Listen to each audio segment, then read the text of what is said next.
তো বন্ধুরা আমি অর্জুন সীতামা সবাই এখন বাগানে চলে এসেছি। অর্জুনের মুখটা দেখো বন্ধুরা, ও বেল খেয়েছে, বেল মুখে লেগে হলুদ হয়ে আছে। অর্জুন টাটা করো তো বন্ধুদের, এই তো এদিকে এদিকে টাটা করো, টাটা করো, টাটা করো। তো বাগানে চলে এসেছি, একটু বাগানটা ঘুরতে এসেছি, অনেকদিন আসা হয়নি। তো গাছগুলো বড় বড় হয়ে গেছে, বটবটি কড়াই চলো দেখাই।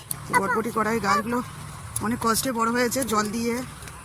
তো খুব রোদ হচ্ছে, এদিকে জল তো নেই, জল অনেক দূর থেকে বয়ে বয়ে দেওয়া হচ্ছে।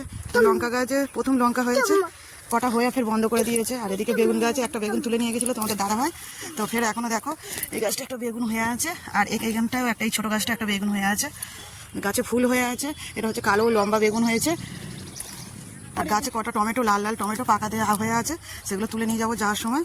এখনো বাগানের ভেতরে আসিনিস ভাই, ধরে থাক। এখনো দেখো বাঁধাকপি আছে, খেয়ে শেষ করা যায়নি। এদিকে দেখো টমেটো অনেকগুলো পেকে আছে গাছে। আর ঢেঁড়স গাছগুলো বেশ বড়ই হয়েছে, তো অনেক গাছে ঢেঁড়স ধরেছে। তো দেখো এগুলো সব ঢেঁড়স, কচি কচি ঢেঁড়স ধরেছে। তো এদিকে পুঁইশাক গাছ ফেলা হয়েছিল, তো গাছ হয়েছে, তো জল দেওয়া হয়নি বন্ধুরা, তো জল দিতে হবে। তোমাদের দাদাভাই তো বাড়িতে নেই। এদিকে নোটে শাকও দেখো অনেক দিন ধরে হচ্ছে কিন্তু বাড়ছে না, এই কয়েকটা বড় হয়েছে, এগুলো তুলে নিয়ে যাবো। অনেকদিন পরে বাগানে এলাম ঘুরতে, তো হাওয়া হচ্ছে, বেশ ভালো লাগছে বাগানে। ওদিকে দেখো শীত আমার কোলে আছে অর্জুন। অর্জুন বাড়ি যাবে? হ্যাঁ, কোনটা দিয়ে যাবে, কোনটা দিয়ে? ওইটা দিয়ে? হ্যাঁ।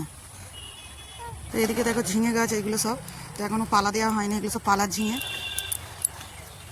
কত সুন্দর লাল লাল টমেটো দেখো, একদম খুব সুন্দর লাল হয়েছে সেটা।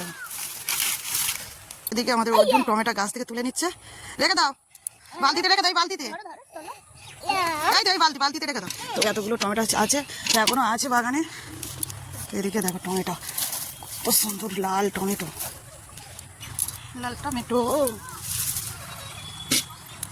টমেটো তো তোলা কমপ্লিট বন্ধুরা, তো দেখতেই পাচ্ছ।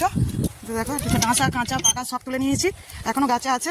তো এবার বাড়ি চলে যাবো বন্ধুরা, তো এবার বাড়ি চলে যাবো। তো আমাদের বাগান বাড়িটা কেমন লাগলো অবশ্যই কমেন্ট করে জানাবে। এদিকে দেখো অর্জুন খুব বদমাইশি করে, দিদির কোলে ছিল, এতক্ষণ অত্যাচার করেছে দিদির সাথে, রাখতে পারছে না অর্জুনকে, তো আমার কোলে এখন দিয়েছে, আবার বলতে বলতে হাসছে। ও বাবা, তো চলো বন্ধুরা বাড়ি যাওয়া হোক।